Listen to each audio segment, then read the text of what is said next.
Tiga.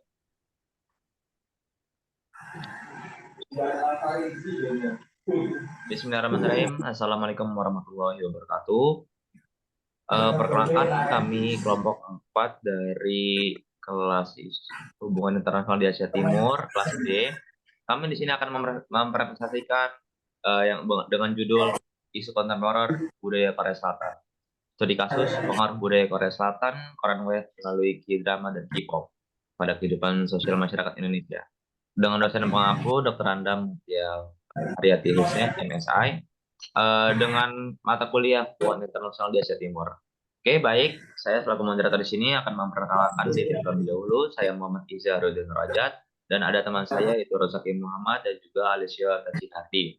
Nah, pada kesempatan kali ini kami akan membahas bagaimana isu kontemporer budaya Korea Selatan.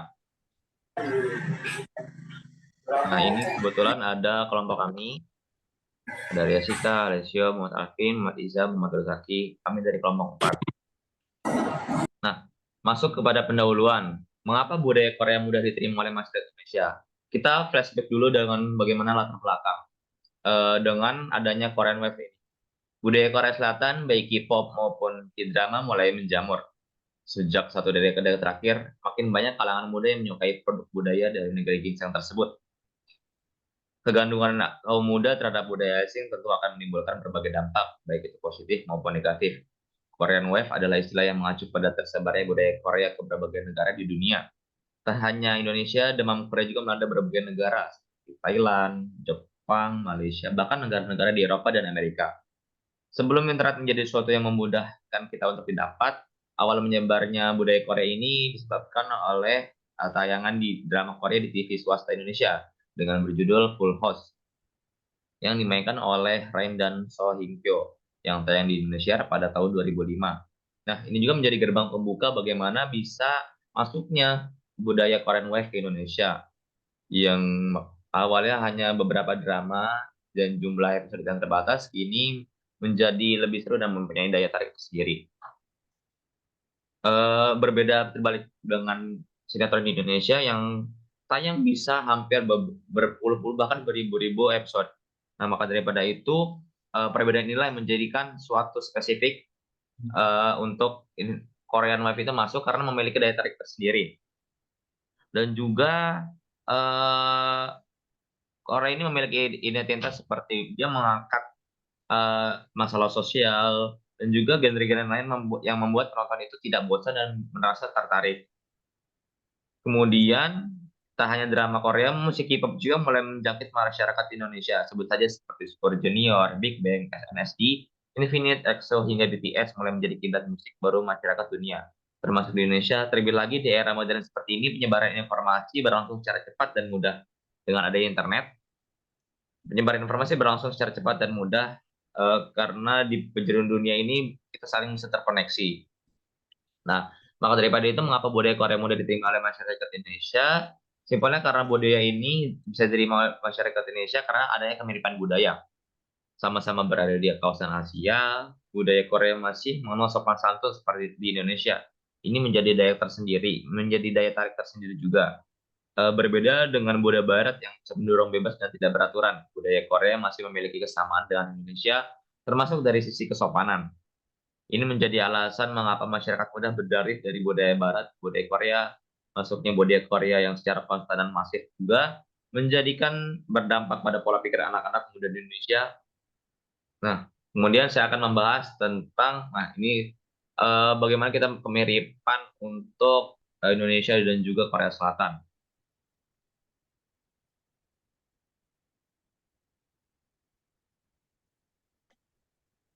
Masuk kepada pembahasan selanjutnya yang akan dibahas oleh teman saya, Alessio Tacinarti.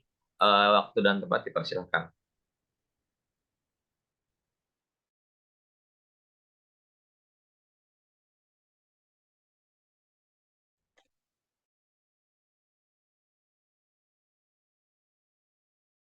Baik, terima kasih kepada rekan saya yang mengenai menjadikan Korean Wave atau gelombang Korea sebagai strategi diplomasi untuk Indonesia melalui K-pop dan drama.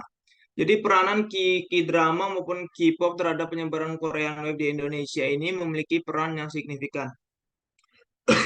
Melalui kekuatan K-drama dan K-pop yang hadir di Indonesia pada waktu yang tepat, menawarkan cerita dengan alur kisah yang menarik bagi masyarakat Indonesia, dan juga menawarkan musik yang dapat membuat semangat anak-anak muda dan tentunya secara detail menggambarkan budaya khas Korea Selatan, mulai dari gaya, kuliner, hingga teknologi yang membuat Korean Wave di Indonesia menjadi semakin populer dan berkembang.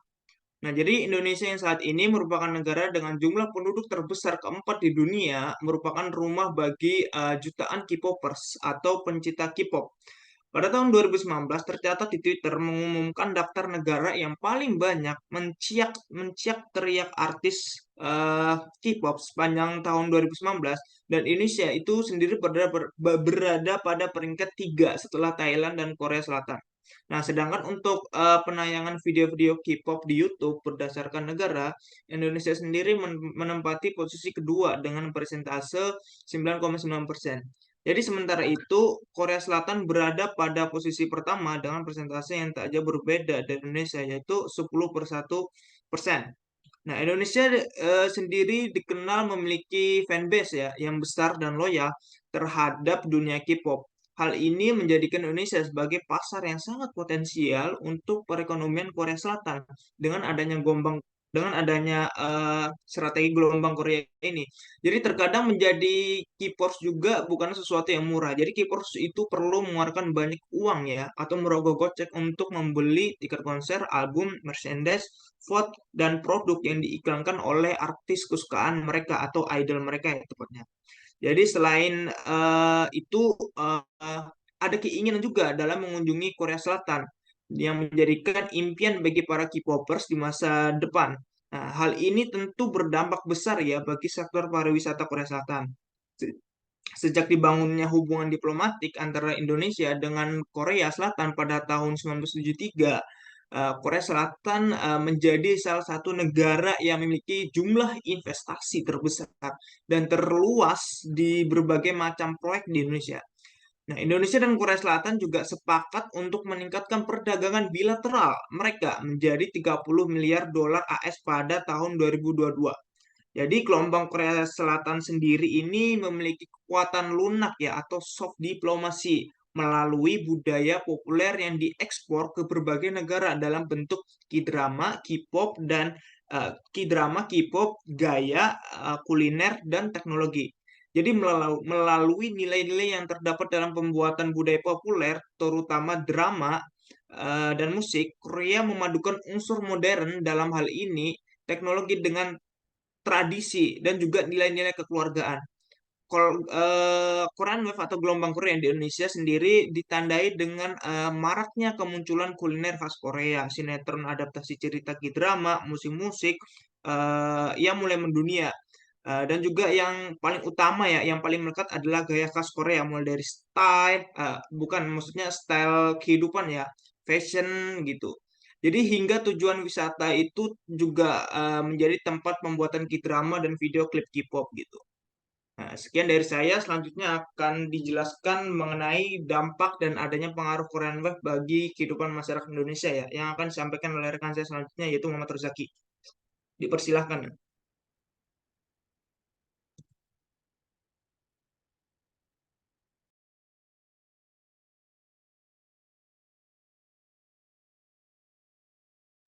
Sorry belum di mute itu. Suara belum ada. Oh ya, sorry.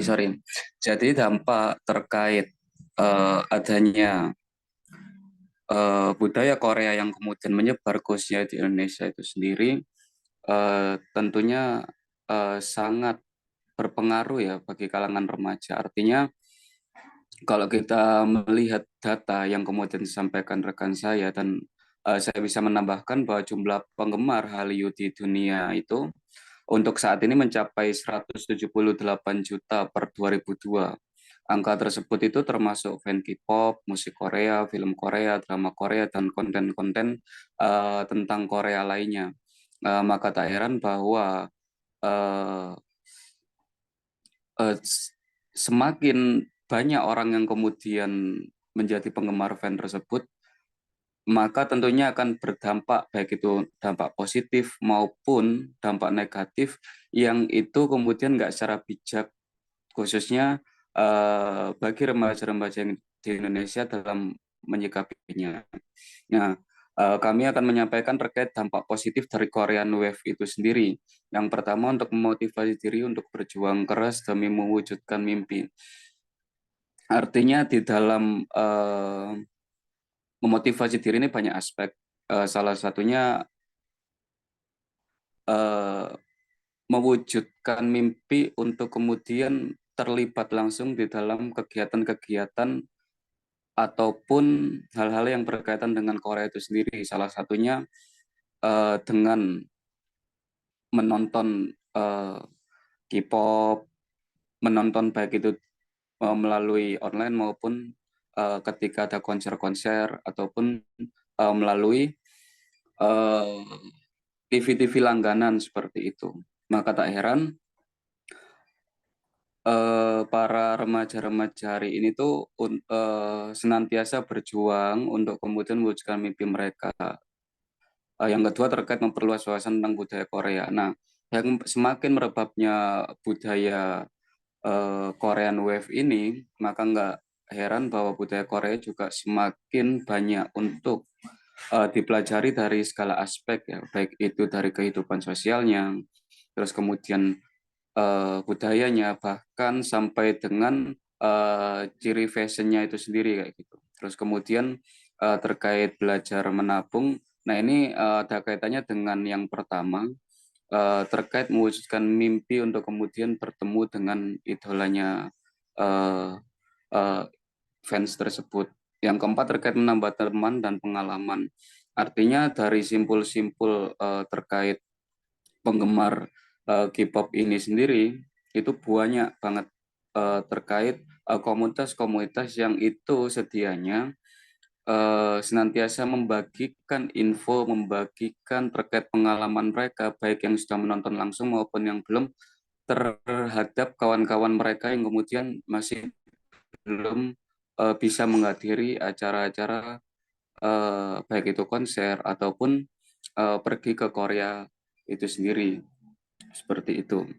Nah, adapun dampak negatif dari terkait pengaruh Korean Wave ini sendiri, pertama itu bisa kita lihat bahwa kurang bijaknya remaja yang menerima serta-merta terkait budaya yang masuk. Artinya memang kecenderungan kita itu sebagai negara berkembang gampang kemudian mengikuti arus.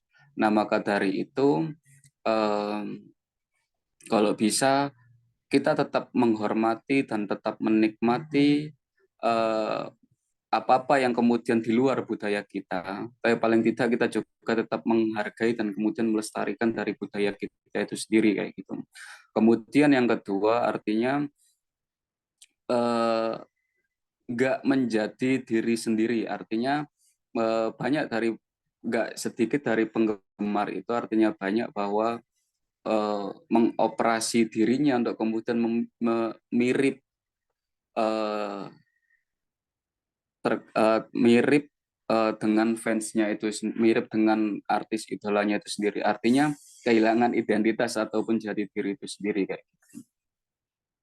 Lah, terus kemudian lanjut kesimpulan bahwa dari sekian banyak pengaruh Korean Wave itu sendiri, tentunya dari internal Korea Selatan sendiri itu banyak kemudian menikmati keuntungan dari apa yang kemudian mereka telah jalankan selama ini. Artinya kita bicara terkait national branding, bahwa apa-apa yang kemudian bisa menjadi identitas dari negara tersebut, artinya pemerintah mensupport.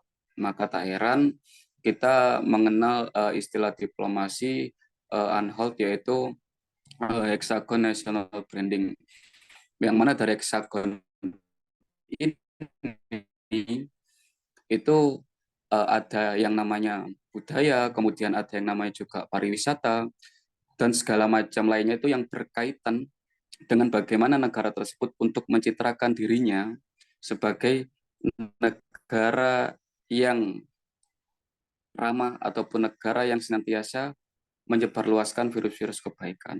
Demikian yang bisa saya sampaikan.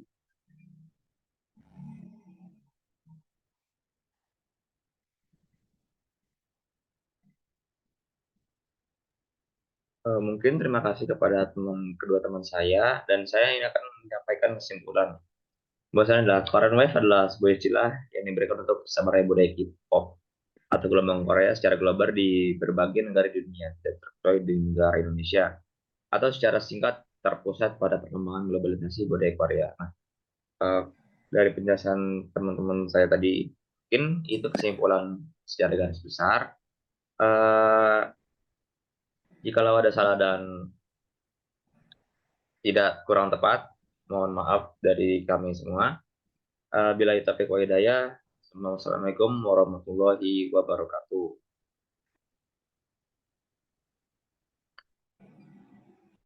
Waalaikumsalam.